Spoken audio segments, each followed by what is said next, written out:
నలుగురు మనుషులు ప్రతాపంలో ఉండాలనే దాని నిదర్శనం నా జీవితమే. ఒక మనిషిని చంపేసైనా సరే ఆ సవాలు మీద వెంటేసుకొని తను డబ్బు సంపాదించుకోవాలి వెంటెక్కిన వ్యక్తి నాగడి ప్రతాప్. ఇది ఎక్కడైనా చెప్తాను నిర్భయంగా నేను. ఇది రాజకీయ వేదిక కాదు, వ్యాపార వేదిక కాబట్టి చాలా విషయాలు అక్కడ మాట్లాడకూడదు అనుకున్నాను. కానీ ఈ రోజు మీ అందరి సమక్షంలోనే అతను ఆక్రోశం చూసాం సుదర్శన్ రెడ్డిని బాగా. ఎందుకంటే డబ్బు మీద రైతు దగ్గర పొందుకున్న ఫలాన్ని నువ్వు రాళ్ళు పెరిగించి శివాజీని పంపించి పెరిగించింది నువ్వు. నిన్న మోసింది మండలం సుకుమార్ రెడ్డి. ఇది వాస్తవం కాదా? రాను ఎక్కడికైనా సరే నేను చెప్తా సమాధానం.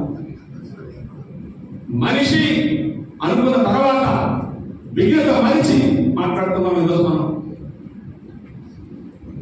సమస్యని ఒరే ఆనాడు మన పార్టీలో మన సాయం చేశారు, పనిచేశారు, రాజకీయంగా ముందుకు పోయాం.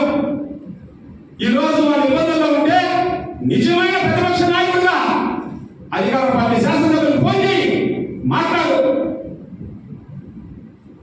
ప్రభుత్వ జీవోలు ప్రభుత్వాన్ని అనుసరించి ఆదేశాలు ఇచ్చిన ప్రకారం పెనాల్టీలు కట్టాల్సిందే కడతాం.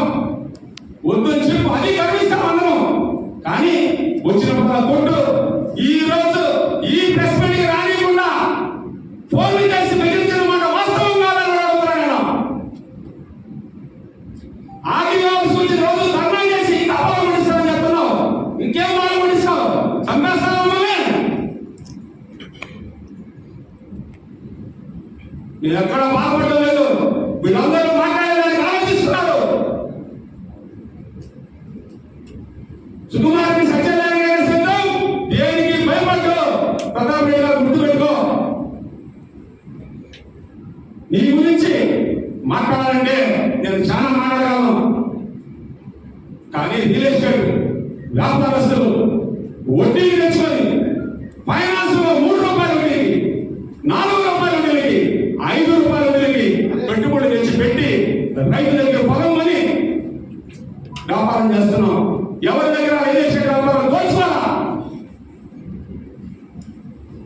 ఈ సంస్కృతి నువ్వు బెదిరేస్తావు, నన్ను సస్పెండ్ చేయించావు, నా సైట్ లోనే విషయం పెట్టి నడిచావు నువ్వు.